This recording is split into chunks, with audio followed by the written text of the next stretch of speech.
Welcome to this encounter story. Do you know, it was one Monday morning and I was standing on this platform, this very platform.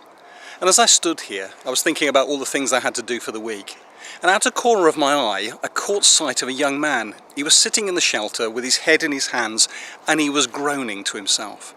I don't know what you would have done in that situation.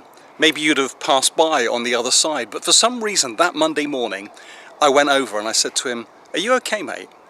He went, "Oh, yeah, I'm fine, I just had a heavy night." And at that point I sort of stepped back a little bit. Maybe you'd have done the same. And he said, no, don't get me wrong, that isn't why I'm feeling bad. I said, "Well, why don't you tell me what the problem is?" And he said, "On Friday night, my best friend asphyxiated in her own vomit in the centre of Cardiff and she died." Now, that's not the sort of thing that happens around where I live. And so it came as quite a shock to me. And I said to him, "How does that make you feel?" I felt like such a fool saying it, but it was the first thing that popped into my head.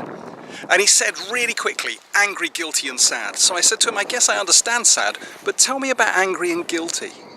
He said, "I feel angry because her so-called friends who'd led her into a life of alcohol abuse stood around her in the street as she died and they didn't do anything about it." Now that's a tough thing for a young man to cope with, isn't it? It's a tough thing for anybody to cope with. I said, "Tell me about guilty." He said, "I tried everything in my power to persuade her from that way of living and nothing seemed to work. I feel guilty because I think I should have tried harder. I should have done more, but I didn't." And I said, "I understand sad." He said, "You don't even come close to understanding sad. You see, I don't feel sad for me. I feel sad for her mum and dad. They don't deserve what she did to them and the tragedy and the heartache they're now going through." He said, "If anybody should have done what she did, it should have been me." And I said, "Why is that?" And he said, "Because I have no dad. I've never known my dad. My mum's a single mum. She's brought me up and she's done it the best way she knows how. I've just finished university. I have no purpose in life, no sense of direction, no sense of anything that I should do. I feel," and this is what he said, "I feel utterly lost." Now, do you know, that really hit me, and it's hit me ever since. Because when those who are out in the world start calling themselves lost, it means something serious is happening. I said to him, "Have you thought about trying church?" And he laughed and said, "Why would I want to do that? I feel bad enough as it is." Is that what we've come to be? Is that how we're recognised?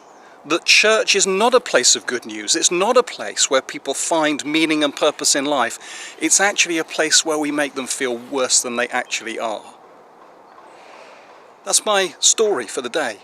I don't know how it challenges you, but I have to say it challenges me every single day. Every person I meet, it strikes me that they're the ones who are feeling lost, and they're the ones that we need to seek to reach. I wonder what you would have said if you'd met that young man. Would you have agreed with me? Would you have left it where it was? Or would you have done something more? You see, they're the sort of people that we're going to have to engage with.